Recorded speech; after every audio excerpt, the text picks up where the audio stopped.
Hello everyone, good morning. So, may share lang ako sa inyo guys. Yung magmamadali ka. Kasi today guys, nag-alarm ako pero nakatulog ako uli. Paggising ko guys is 5:40. So, nagmamadali na ako guys. Nag-toothbrush lang ako. So, since na gabi ay naligo na ako, at nag-ayos na ako ng mukha yung mga moisturizer. So, naglagay na lang ako ulit ng moisturizer sa mukha.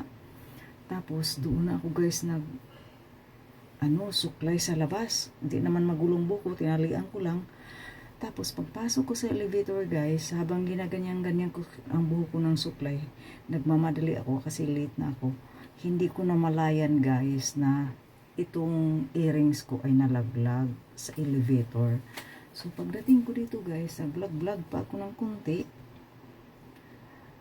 Dumating ako dito sa loob ng house ng amo ko. Inayos ko muna yung mga kalat sa sala bago ako diretso dito. Dito ang pwesto ko kung saan ako mag-plancha or mag-ayos ng kung ano-ano.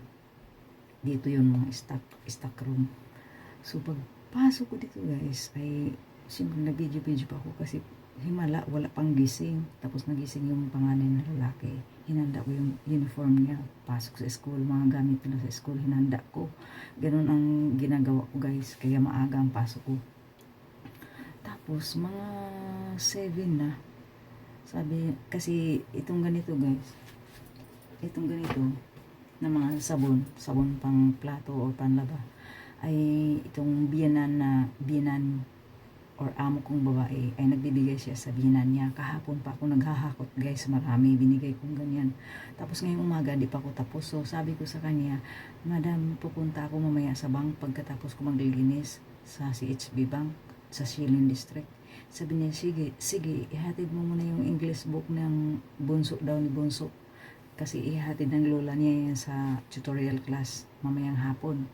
Sabi ko, sige, ihatid ko na rin din yung mga sabon pa na hindi pa ako tapos maghakot. Mabuti guys, wala pang gumamit ng elevator. Yung ganyang oras, alas 7 na mahigit. Ibig sabihin, wala pang gumamit ng elevator. Kasi pagpasok ko pa doon guys sa building, sa kabilang building, sinabi ko sa ibang lahi doon, ito ay sabon, continue na bigay ni amo ko. Tapos binigyan pa ko niya ng pagkain, Indonesian food. Tapos, pagpasok ko sa elevator guys, buti yumuko ako guys, pagyuko ko guys, earrings ko. Sabi ko, hala, earrings ko ito. Pag ganyan ko, wala nga akong earrings. Napakalaki di ko guys, kasi kung hindi ko yun nakita guys, very bad day. Kasi ito ang unang regalo ko sa sarili ko guys. Real gold ito na earring, hindi ito peke.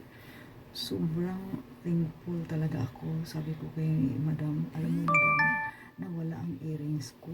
Mabuti na lang ay inutusan mo ako na ihatid yung bago ako pumunta daw ng bank. So sabi ko, ngayon ko na lang umaga ihatid kasi maghatid pa ako ng sabon. Madam, nawala yung earrings ko.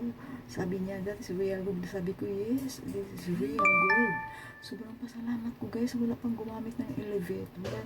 Kasi kung may gumamit ng elevator guys, klarong-klaro guys, ito sa loob ng elevator kung saan yung mga number na pipindutin mo doon sa baba.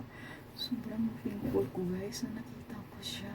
Sobrang thankful ako. Oh my goodness, thank you Lord. Oh, that is it guys. Thank you so much for watching and please follow me. So mamaya guys, after ko cleaning mga hapon, pupunta ako sa Shilin District. Mag-video din ako yung pagpunta ko doon. Ipakita ko sa inyo ang sasakyan ko na bus. Bye for now.